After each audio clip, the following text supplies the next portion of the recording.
मासिक धर्म के दौरान कौन से कार्य नहीं करने चाहिए। दोस्तों, एक बार माता लक्ष्मी और भगवान विष्णु क्षीर सागर में शेषनाग की शैया पर विश्राम कर रहे थे। तभी देवी लक्ष्मी भगवान विष्णु से पूछती है, हे प्रभु, आज मेरे मन में एक शंका उत्पन्न हो रही है। केवल आप ही मेरी इस शंका का समाधान कर सकते हैं। भगवान विष्णु कहते हैं, हे प्रिय, तुम्हारे मन में जो शंका है, निसंकोच होकर मुझसे पूछो। मैं तुम्हारी सभी शंकाओं का समाधान अवश्य करूंगा। देवी लक्ष्मी कहती है, हे प्रभु, किस श्राप के कारण स्त्रियों को मासिक धर्म की पीड़ा सहन करनी पड़ती है। और मेरा दूसरा प्रश्न है कि प्रभु, एक रजस्वला स्त्री को कौन कौन से कार्य नहीं करने चाहिए जिससे उन्हें पाप लगता है। भगवान विष्णु कहते हैं, हे देवी, आज तुमने मानव जाति के कल्याण के लिए बहुत ही उत्तम प्रश्न किया है। तुम्हारे इन सभी प्रश्नों का उत्तर देव शर्मा की इस प्राचीन कथा से प्राप्त हो जाएगी। इस महान कथा का श्रवण करने मात्र से ही समस्त पापों का नाश होता है। जो भी पति पत्नी इस कथा को ध्यानपूर्वक सुनते हैं, उन्हें सौभाग्य की प्राप्ति होती है। इसलिए हे देवी, आप भी इस कथा को ध्यानपूर्वक सुनिए। देवी लक्ष्मी कहती है, हे प्रभु, ये देव शर्मा कौन थे, उनका आचार विचार कैसा था, मैं इस कथा को अवश्य सुनना चाहती हूँ। कृपया आप इस कथा को मुझसे कहिए, मैं इसे ध्यानपूर्वक पूरा अवश्य सुनूंगी। भगवान विष्णु कहते हैं, हे देवी, पूर्व काल की बात है। मध्य देश में एक अत्यंत शोभायमान नगरी थी। उस नगरी में देव शर्मा नाम के एक ब्राह्मण रहा करते थे। देव शर्मा को समस्त शास्त्रों और वेदों का ज्ञान था। वह परम बुद्धिमान, गुणवान तथा धर्म कार्यों में तत्पर रहते थे। सभी वर्णों के लोग उन्हें बड़ा सम्मान देते थे। वे प्रतिदिन यज्ञ, दान, धर्म तथा संध्या उपासना किया करते थे। वे पशु, पुत्र, बंधु बांधव तथा धन संपत्ति से संपन्न थे। देव शर्मा की पत्नी का नाम भगना था। वह भी अत्यंत चरित्रवान, गुणवान तथा पतिव्रता, धर्म का पालन करने वाली स्त्री थी। एक दिन देव शर्मा ने अपने घर पर सत्यनारायण की पूजा रखी और सभी ब्राह्मणों को स्वयं जाकर निमंत्रण दिया। नगर में निवास करने वाले समस्त मनुष्यों को उसने पूजा के लिए तथा भोजन के लिए अपने घर बुलाया। फिर पूजा के दिन समस्त ब्राह्मण उसके घर पर पधारे। देव शर्मा ने सभी ब्राह्मणों का विधि पूर्वक पूजन किया और उनका आदर सत्कार किया। फिर उसने सभी ब्राह्मणों को घर के अंदर बुलाया और सुंदर आसन देकर उन्हें बिठाकर मिष्टान और भोजन कराया। ब्राह्मणों को भोजन कराने के बाद उसने भगवान का स्मरण करते हुए सभी को वस्त्र आदि दान करके विदा किया। वे सभी ब्राह्मण देव शर्मा को आशीर्वाद देकर वहां से चले गए। उसके बाद उसने अपने परिवार, बंधु बांधव तथा अनेक दीन और भूखे लोगों को भी भोजन कराया। इस प्रकार से सभी को भोजन कराकर और पूजा संपन्न करके जब वह ब्राह्मण अपने घर के द्वार के सामने खड़ा था, तब उसने देखा कि उसके घर के सामने एक कुतिया और एक बैल बात कर रहे थे। उस ब्राह्मण ने उस कुतिया और बैल की पूरी बात सुनी तो उसे बड़ा आश्चर्य हुआ।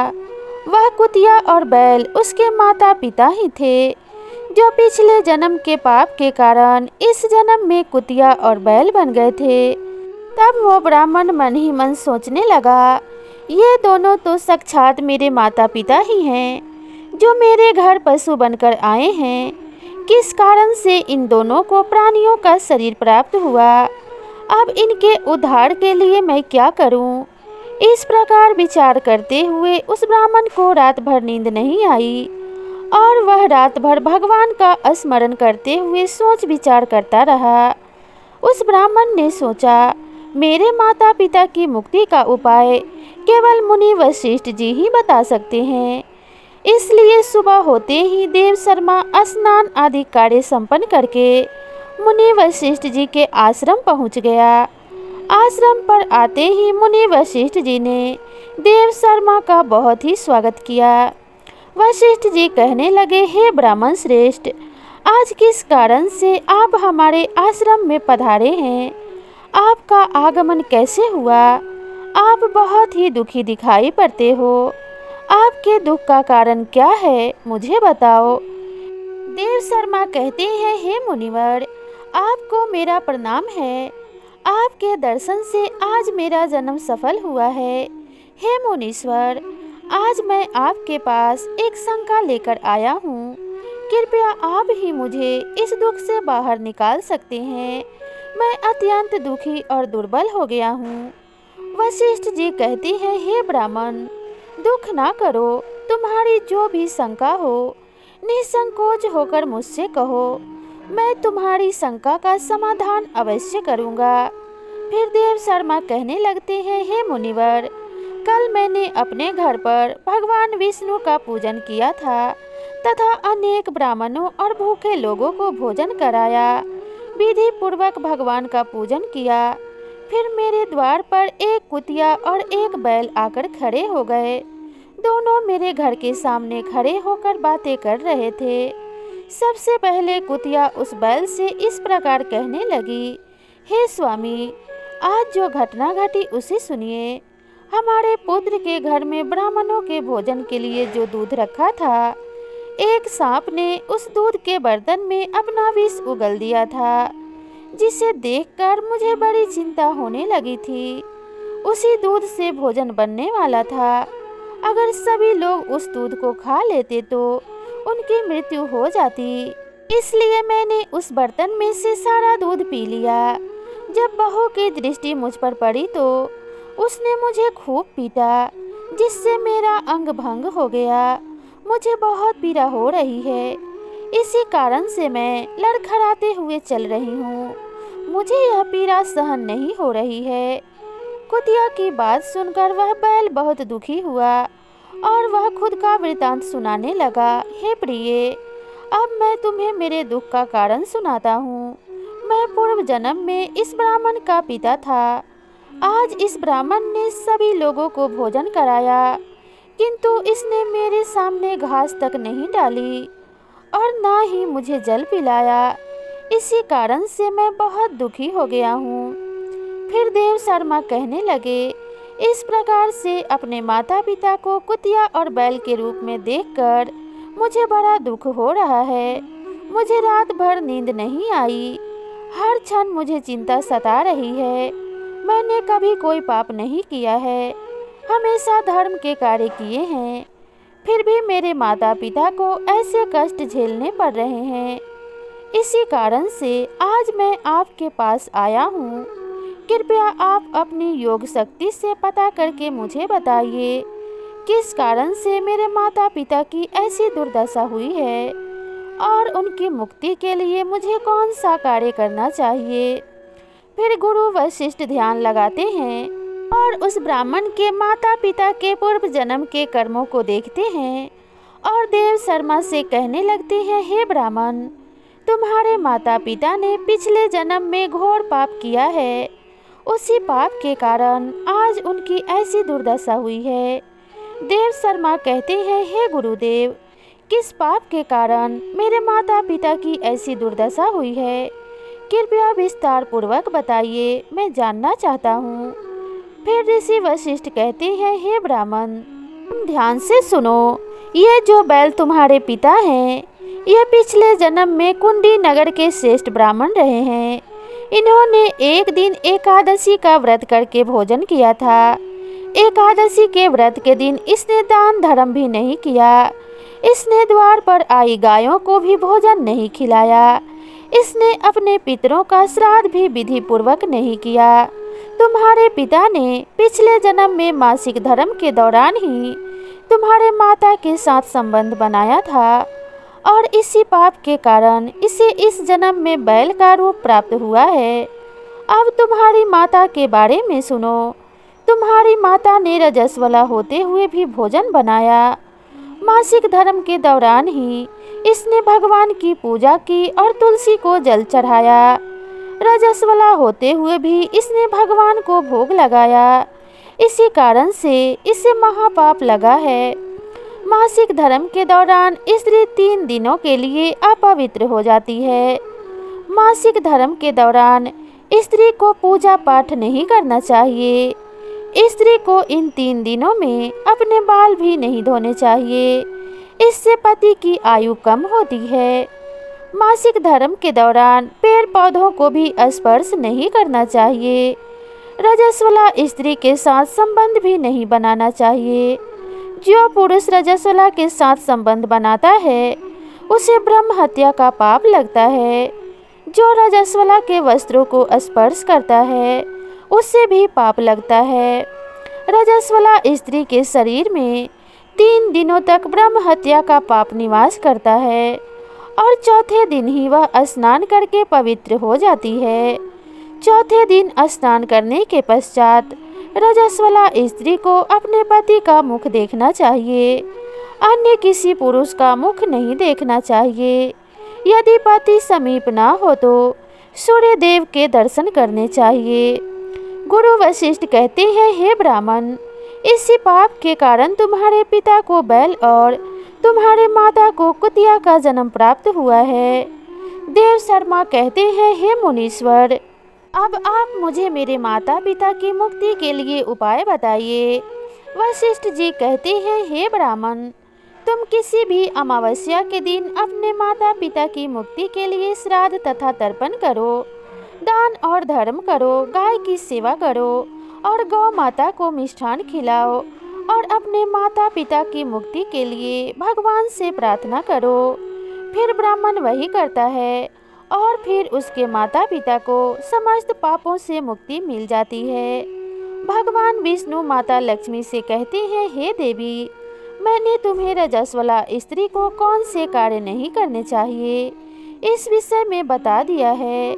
अब मैं तुम्हें बताता हूँ कि किस कारण से स्त्री को मासिक धर्म से गुजरना पड़ता है। सतयुग में एक काल के नाम से प्रसिद्ध दानव हुआ करता था। दानव होने के कारण उसका स्वभाव उग्र था और वे हमेशा ही युद्ध के लिए तत्पर रहता था। फिर एक दिन सभी दानव वृतासुर के साथ मिलकर स्वर्ग लोक पर चढ़ाई करने लगे। उन असुरों के पास भयंकर शक्तिशाली अस्त्र थे जिसका देवता सामना ना कर सके और भागकर ब्रह्मदेव के पास चले गए।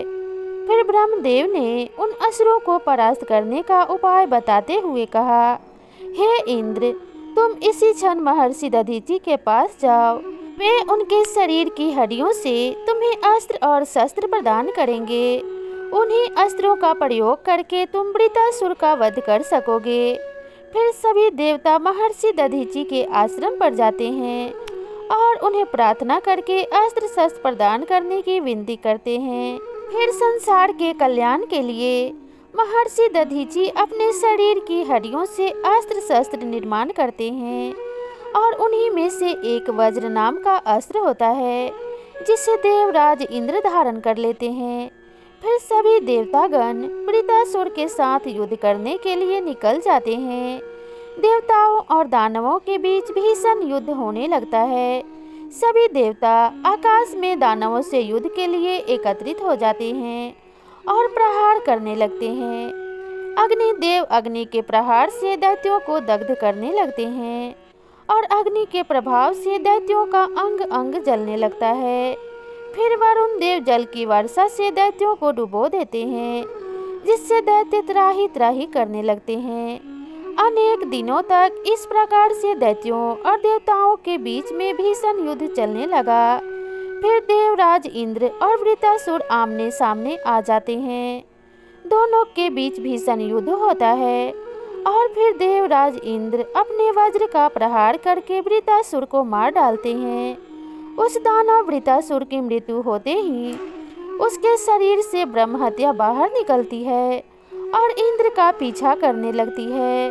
फिर वह ब्रह्म हत्या इंद्र के शरीर में प्रवेश कर लेती है जिससे इंद्र को ब्रह्म हत्या का पाप लग जाता है। देवराज इंद्र ब्रह्मदेव के पास जाते हैं और उनसे ब्रह्म हत्या से छुटकारा दिलाने के लिए कहते हैं। फिर ब्रह्मदेव उस ब्रह्म हत्या को इंद्र के शरीर से निकलने की आज्ञा देते हैं और वह ब्रह्म हत्या इंद्र के शरीर से बाहर निकलकर ब्रह्मदेव से कहने लगती है, हे परमपिता, अभी तक मैं वृत्रासुर के शरीर में निवास कर रही थी, क्योंकि उसने अनेक ब्रह्म हत्याएं की थी। जब इंद्र ने उसकी हत्या की तो मैं इंद्र के शरीर में वास करने लगी। अब आप ही मुझे कोई उचित स्थान दीजिए जहाँ पर मैं रह सकूं। फिर ब्रह्मदेव कहते हैं, हे ब्रह्म हत्या, मैं तुम्हें उचित स्थान देता हूँ। फिर ब्रह्मदेव ने ब्रह्म हत्या के 4 भाग किए और कहा, हे ब्रह्म हत्या, तुम्हारा 1/4 भाग अग्नि के भीतर रहेगा। जो भी मनुष्य अग्नि को आहुति नहीं देगा तुम उसके शरीर में प्रवेश कर लेना। तुम्हारा दूसरा 1/4 भाग जल के भीतर रहेगा। जो भी जल में थूकेगा अथवा मल मूत्र का त्याग करेगा तुम उसके शरीर में प्रवेश करोगी। फिर तीसरा 1/4 भाग पेड़ पौधों और वृक्षों के भीतर रहेगा। जो भी मनुष्य अकारण ही वृक्षों को काटेगा उससे भी ब्रह्म हत्या का पाप लगेगा। फिर ब्रह्मदेव ने अप्सराओं को बुलाया और कहा, हे अप्सराओं, इस ब्रह्म हत्या का 1/4 भाग तुम ग्रहण करो। अप्सराएं कहने लगी, हे प्रभु, आपकी आज्ञा से हम इसे ग्रहण करने के लिए तैयार हैं, किंतु हमें भी इससे मुक्ति का कोई उपाय बताइए। फिर ब्रह्मदेव कहने लगे, हे अप्सराओं, जो भी पुरुष रजस्वला स्त्री के साथ संबंध बनाएगा उसके अंदर ये ब्रह्म हत्या प्रवेश कर जाएगी। इस प्रकार से ब्रह्म हत्या के 4 भाग हुए, एक अग्नि में, दूसरा जल में, तीसरा वृक्षों में और चौथा स्त्रियों के अंदर प्रवेश कर गया। उसी ब्रह्म हत्या के भाग के कारण ही स्त्रियों को मासिक धर्म आता है। जो भी पुरुष मासिक धर्म के दौरान स्त्रियों को स्पर्श करता है अथवा उनके साथ संबंध बनाता है उसे ब्रह्म हत्या का पाप लगता है। भगवान विष्णु कहते हैं, हे देवी, इस प्रकार से मैंने आपको स्त्री के रजस्वला होने के पीछे की कथा और रजस्वला स्त्री को कौन से कार्य नहीं करने चाहिए आदि के विषय में बता दिया है। माँ लक्ष्मी कहती है, हे प्रभु, आज आपने मुझे बहुत ही महत्वपूर्ण ज्ञान दिया है।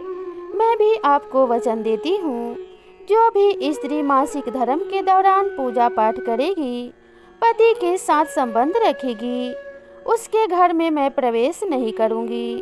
तो दोस्तों, इस प्रकार से मासिक धर्म के दौरान स्त्रियों को कौन से कार्य नहीं करने चाहिए और कौन से कार्य करने चाहिए, इस वीडियो के जरिए मैंने आप तक पहुंचाया है। आशा करती हूं कि आपको ये कथा और ये जानकारी अच्छी लगी होगी। तो वीडियो पसंद आई हो तो वीडियो को एक लाइक ज़रूर करें और मेरे चैनल को भी सब्सक्राइब करके बेल नोटिफिकेशन को ऑन कर लें, ताकि जब भी मैं कोई नई वीडियो डालूं उसका नोटिफिकेशन सबसे पहले आपके पास पहुंचे। तो मिलते हैं इसी तरह की नई वीडियो के साथ। तब तक अपना और अपनों का ध्यान रखिए। नमस्कार।